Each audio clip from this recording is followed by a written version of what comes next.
in times of doubt.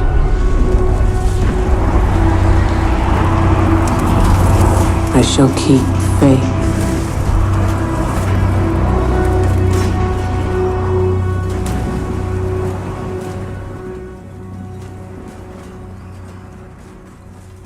If you're watching this, then chances are you've been caught up amid the renaissance of a universe known as Warhammer 40,000, or you've seen it on my channel, but maybe you never heard of this 40k or Warhammer before. What the hell is it?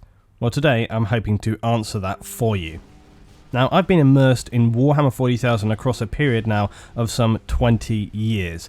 Today, I hope this video might be a starting point that brings you further into the world of 40k and the amazing lore, games and narrative that exists. So, just what is Warhammer 40,000? It is and was originally a tabletop wargame. Now, before I get any further, I'm pretty sure you might ask, what is a tabletop wargame even? Well, it's literally just that. You play with miniatures and move them across the battlefield according to a fairly complex set of rules and instructions, which you often have literature and books to accompany.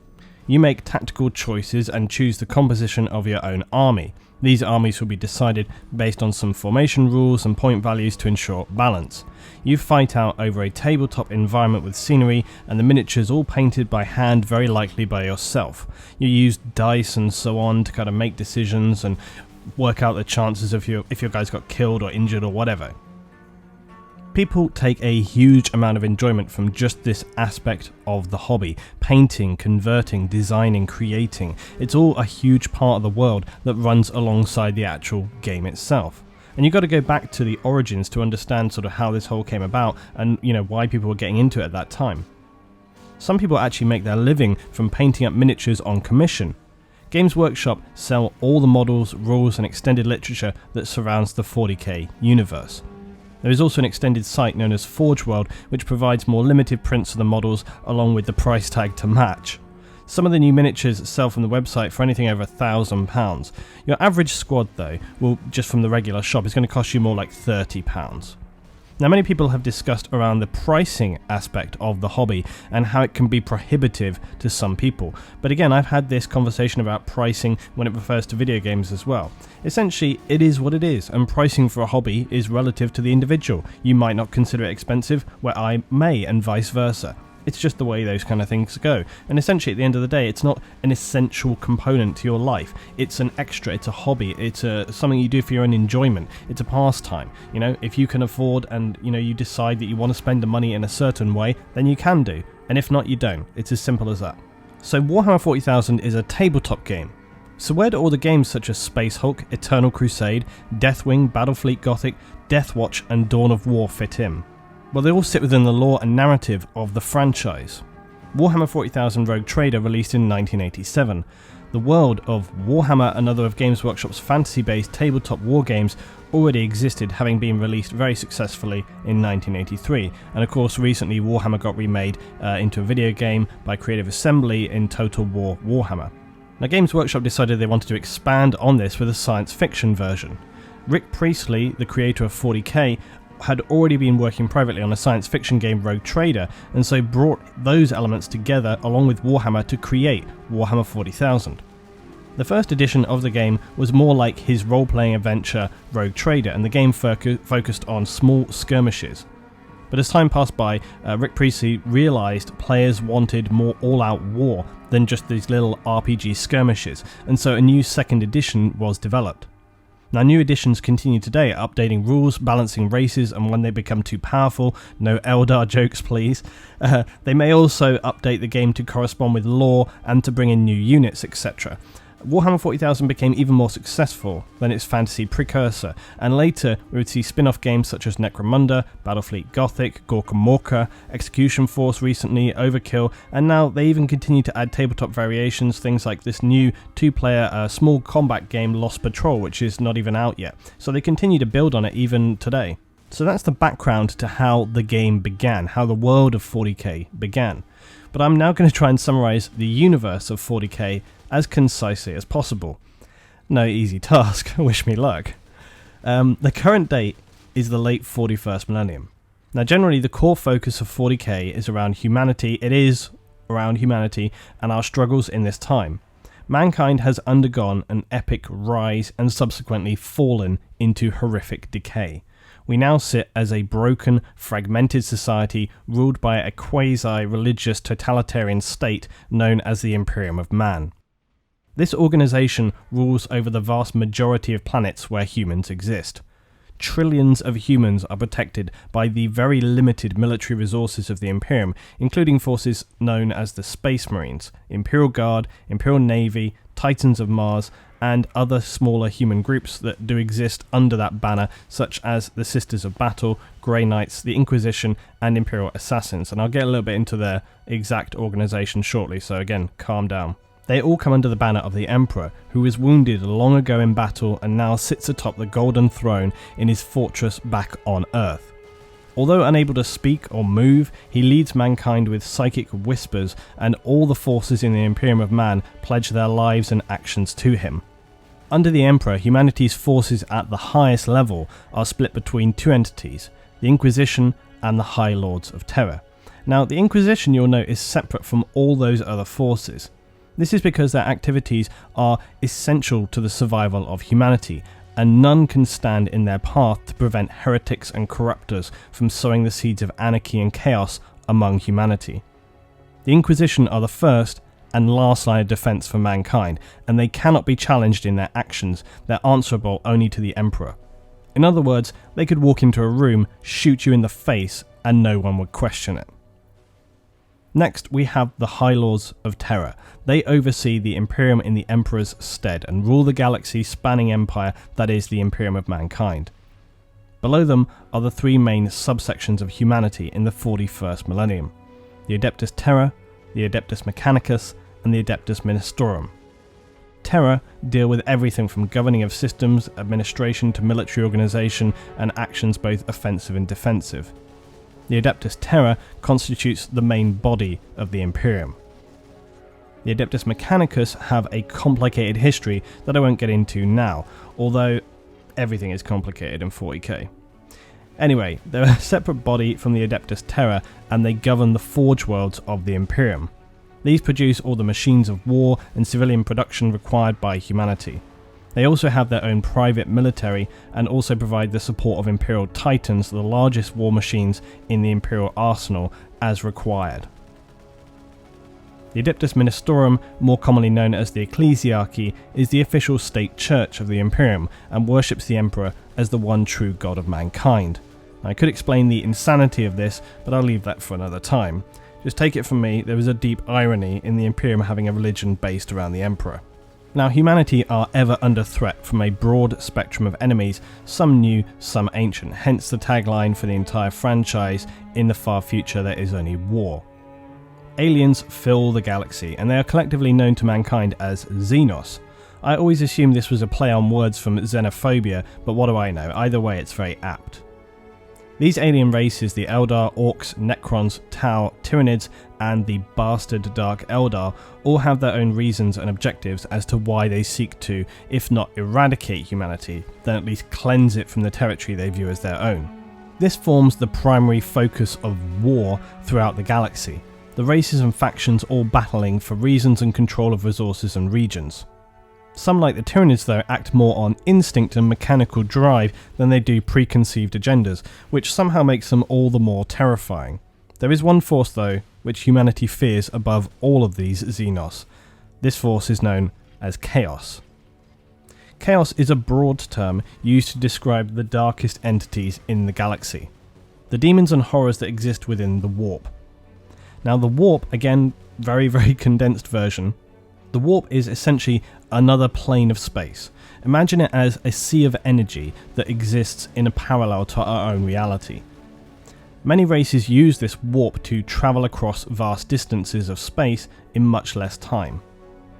This was once a safe means of travel, but because chaos rose from the energy and darkness of a now unstable warp, it is dangerous and highly treacherous means of travel. It is, however, necessary, and so despite the risks, it still must be utilised. Chaos does not just form one collective enemy to mankind though, it is split between 4 all-powerful gods of chaos. These are warp creatures who are the strongest and most horrific of all warp entities. They are known as Khorne, Tzeentch, Nurgle, and Slaanesh, each focused around a specific abhorrence. Khorne is the Bloodseeker, fueled by rage and physical combat. Its followers will seek bloodletting by any means possible and favour blades over ranged weapons. Tzeentch followers are obsessed with the psychic powers imbued to them by the warp. They focus heavily on magic and using themselves as conduits to that warp. Nurgle is the plague god, and its disciples are in many ways the most abhorrent of all the chaos gods. They're riddled with plague, disease. The sheer sight of them is enough to make forces flee from battle. They are horrific parodies of their former selves, distended and ruined by the diseases of Nurgle. Slaanesh, by complete opposite, is the god of pleasure of sorts. Her followers revel in extreme hedonism, self-satisfaction, the darkest pleasures possible. The followers of Slaanesh ride high on the torture of their captives and devise inhuman ways to destroy their enemies through pain and insanity. Chaos is feared more than any other Xenos threat to humanity, and not simply because of the nightmarish threat that it presents to us, but also because of its ability to corrupt. All the other races that the Imperium wages war against are simpler in many ways than Chaos, because they are a clearer enemy. They stand ready to be fought and destroyed, and that's often about as complex as it needs to be. But Chaos is insidious. It corrupts the minds of men. It turns Space Marine brothers against one another. Those who were once believed to be untaintable guardians of humanity are the most tragic victims of Chaos. You will hear often in 40k about an event known as the Horus Heresy. This was a nightmarish civil war against the most powerful defenders of humanity, the Space Marines. At their height of power, Chaos corrupted a leader of a Space Marine legion. He was known as Horus. He was also the War Master of all Space Marine legions at the time. He then proceeded to infect other legions with the darkness of Chaos before all-out civil war erupted. They were finally banished back into the warp, but not without first dealing catastrophic losses to mankind. Now here I will briefly mention about the Emperor. He, as I stated, is humanity's exalted leader and resides on the Golden Throne back on Earth. Now to find out more about the Emperor, Chaos and the Heresy, you should watch my other video which talks in detail about the rise and fall of mankind, from its beginning through to the 41st millennium, which I hopefully will remember to link on screen right now. Humanity in the 41st millennium is not a glorious and advanced race among the galaxy. We are not a beacon of hope. Mankind is an extremely powerful, yet tattered, decaying empire which was once the most powerful force, but through disaster, suppression of information, and the spread of a ridiculous new religion, the Imperium of Man is a shadow of its former strength. New technological advances are rarely made, and keeping things simply operational is the daily routine. Because of humanity's weakened state after losing legions of Space Marines to the darkness of Chaos, we are now only able to keep our borders in check. Despite retaining some of the most powerful warriors and weapons in the galaxy, worlds are regularly still lost to natural disaster, Xenos attack, and often by the time defense support reaches some outer planets, on arrival they will only find burning remains of a once beautiful and productive Imperial world. As if humanity wasn't weak enough, bureaucracy and squabbling between factions and orders in the Imperium hamstrings any real progress or renewal. All the while, dangers from Xenos continue to grow. Forces such as the alien horrors known as Tyranids have only shown the smallest fraction of their strength as they enter our galaxy, and even that is enough to destroy and consume entire human worlds. The Necrons, an ancient force of alien-machine hybrids, awaken from their millennia of sleep and seek to conquer the galaxy that they perceive as belonging to them. The Eldar, a once proud but now ruined race, cling to arrogance and the belief that they should rightfully dominate the galaxy. Orcs, the brutal savages who are fiercely territorial and continually batter human planets on their borders, and the Tau, a rising race who seek to flex their ambitions onto the older races and expand their own empire.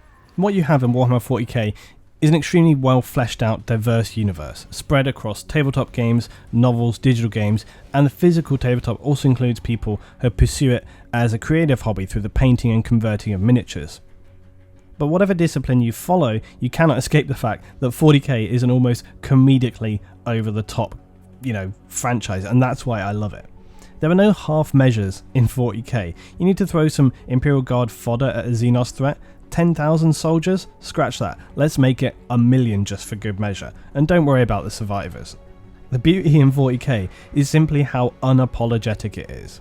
I've often found myself laughing when talking with friends about some of the training processes or a piece of equipment in the world of 40k, which by any other standard would be just absurd, but for some reason everything works in 40k. It's the craziness of it that makes basically anything acceptable. Does this mean though that everything is just a bit of a joke in it and impossible to take seriously? I would say no. Online, the discussion of 40k certainly drifts between the hardcore narrative enthusiasts who spend forever debating small snippets of information told from one novel or codex to the next, and you also get the more Chan stylings, which often has to be said are actually pretty hilarious. I think you can appreciate 40k in both ways, both as a serious narrative of tragedy, sorrow, betrayal, honour, revenge, brotherhood, hopelessness, and simultaneously laugh at the insanity of the disregard for life shown throughout everything. If there's one constant in the world of 40k, it's that your life is literally insignificant. I can't say much more at this point other than go and check out more about Warhammer 40,000. Google is always your friend, and you should be looking up stuff like the Lexicanum or just general the 40k Wikipedia.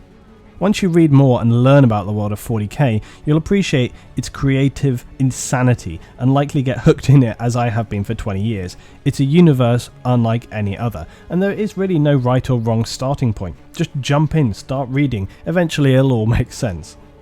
Thanks for watching guys, I hope this has been helpful as an introduction to 40k. Be sure to check out my other videos and the rest of the playlist. I hope that I'll be making many more very soon. They take me some time to make because obviously I have certain production values that I try to adhere to, but I do try to turn them out as quickly as I can. As always, if you've enjoyed, be sure to like this guys, as it greatly helps me grow the channel and my content. This is Luton, and the Emperor protects.